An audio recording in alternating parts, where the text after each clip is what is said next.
안녕하십니까. 87연구소 방송 묵계 이상원입니다. 오늘은 한국인은 8체질 중에서 어떤 체질이 가장 많을지 짐작해 볼 수 있는 내용으로 이야기를 해볼까 합니다. 그런데 오늘은 뜻깊은 날입니다. 87연구소 유튜브 방송을 시작한 지 정확히 200회째입니다. 그동안 본 방송을 관심있게 지켜봐 주시고 아껴주신 모든 분들께 깊이 감사의 인사를 드립니다. 앞으로도 더욱 좋은 내용으로 시청하시는 여러분들과 함께 할 수 있도록 항상 노력하겠습니다. 그럼 본 내용으로 들어가겠습니다. 사상학에서는 태음인과 소음인을 합쳐 70%가 음체질이라고 합니다. 팔체질학에서는 지금껏 거의 없다고 했던 태양인 금체질을 35에서 50%까지 보고 있습니다. 참고로 저 묵계는 금체질의 비율을 이보다 더 높게 보고 있습니다. 그렇게 볼 수 있는 근거가 수없이 많지만 오늘은 다이내믹 코리아라는 용어를 통해서 한국인에게 가장 많은 체질, 이 8체질이 무엇일지 추정해 보도록 하겠습니다. 우리 민족을 보통 하나의 민족이라고 합니다. 그런데 지금은 이보다는 방금 언급한 다이내믹 코리아가 21세기 우리 민족의 특징을 더 적절하게 표현해주는 말이 아닐까 합니다.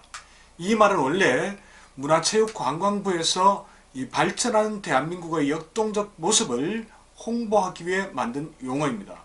하지만 실제로도 우리 민족의 특징을 가장 잘 표현하는 말이기도 합니다. 그래서 이 다이내믹 코리아라는 용어 속에 드러난 한국인의 모습을 잘 따져본다면 한국인에게 가장 많이 분포된 체질적 특징까지 이해할 수 있습니다.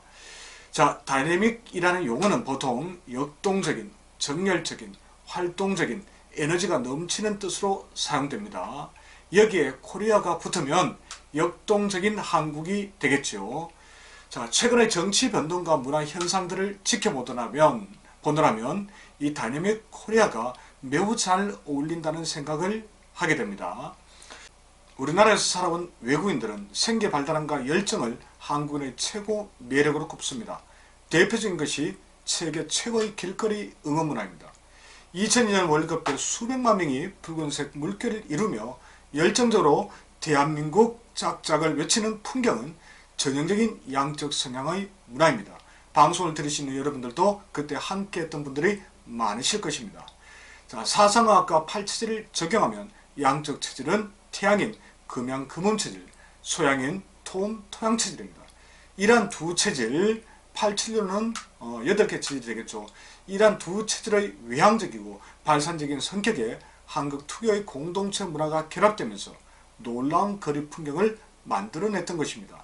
이외에도 24시간 돌아가는 밤거리 풍경, 증시와 가상화폐의 변동성이 가장 큰 나라, 가장 빠르게 작동하는 인터넷과 휴대폰, 사회 곳곳에서 벌어지는 속도전과 건설 공기 단축, 초특급 음식 조리와 배달 속도, 유행에 민감한 한국의 젊은이들, 어느 나라에서도 경험할 수 없는 경기장의 응원 열기, 세계 최고의 신속한 코로나 대응 능력 등 이 다이내믹한 한국 사회의 모습은 끝이 없습니다.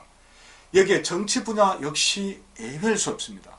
순간순간 돌변하는 정치 상황, 선거 직전까지 알 수 없는 선거 결과, 여론조사 기관의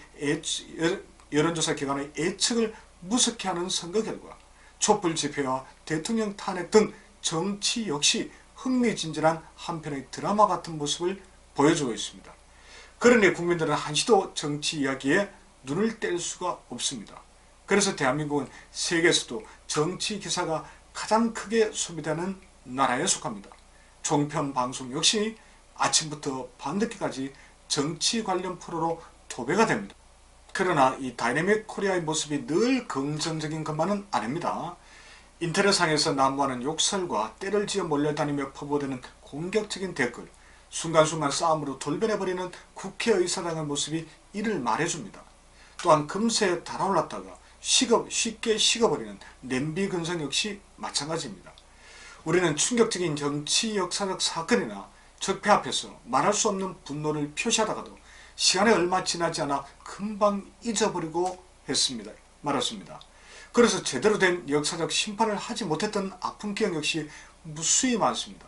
아무튼 이러한 부정적인 모습은 태음인과 소음인과 같은 음체질보다는 쉽게 달아올랐다가 쉽게 식어버리는 태양인과 소양인 같은 양적 체질에서 주로 나타나는 성향입니다. 자, 이처럼 긍정적이든 부정적이든 외국이라면 점차에 일어나기 힘든 정치, 사회적 사건이나 이슈들이 끝없이 이어집니다. 참으로 다이내믹한 코리아가 아닐 수 없습니다. 내일 아침에는 또 어떤 일들이 벌어질지, 긍정적인 어떤 일이 일어나기를 기대해야 할지, 아니면 부정적인 일이 일어날지 걱정해야 할지 짐작조차 하기 어렵습니다. 너무나 다이내믹해서 예측하기조차 쉽지 않다는 것이죠. 그런데도 사상학에서 말하는 것처럼 대한민국을 다이내믹과는 거리가 먼 태음인과 소민의 나라라고 보아야 하는 걸까요? 다시 말해 사상학계는 한국인의 70%가 음적 체질이라고 말합니다.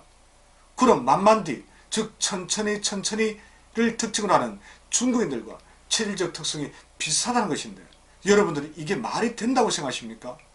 오히려 중국인들과는 정반대 성격에 가깝지 않습니까? 자, 그럼 87학계의 입장은 어떨까요? 건톤 87 역시 적어도 체질 감별 비율에서만큼은 사상학의 한계를 완전히 벗어났다고 말할 수 없습니다. 물론 사상학계보다는 태양인 금체질을 더 높은 비율로 보고 있습니다. 하지만 35% 정도로 민족적 특성을 주도할 정도의 비율은 아닙니다. 건도원 서양 역시 태양인을 3% 정도밖에 보지 않았습니다. 더 많이 존재하고 있는 태양인 금체질을 인정하지 않아 놓치고 있으니 그런 이유 때문에도 체질 오진이 그렇게 심각한 것이겠지요. 이처럼 태양인 금체질의 존재를 인식하지 못해 정확한 체질, 즉 87 감별이 되지 않으니 병증에 대한 진단은 헛다리 짚기가 될 수밖에 없고 몸에 좋다고 짓는 보약은 체질에 맞지 않는 독약이 될 수밖에 없습니다. 한국인의 체질 진단이 결코 어렵지 않습니다. 너무 쉽게 정답을 찾을 수 있습니다. 다이내믹 코리아에 깃든 한국인의 특성만 따져봐도 한국인의 체질을 미루어 짐작할 수 있습니다. 대한민국 체질학계는 체질 이론과 진단법에 있어 심각한 오류에 빠져 있습니다. 국민 건강을 생각해서라도 하루빨리 미몽에서 깨어나기를 간절히 소망해 봅니다. 그 답을 3월 말 출판하는 저 묵계의 책에서 확인해 보시기 바랍니다. 마가 끼었는지 끝없이 꼬이고 또 꼬여서 계속 미뤄지다가 이제야 매듭이 풀렸습니다. 3월 말에는 진짜 책이 나올 것 같습니다. 책 속에 87 의학을 관통하는 핵심적 내용이 담겼으니 많은 관심 부탁드립니다. 그 전에 책에 관한 구체적 내용을 소개할 수 있는 시간을 마련하도록 하겠습니다. 고맙습니다. 다음 시간에 다시 뵙겠습니다.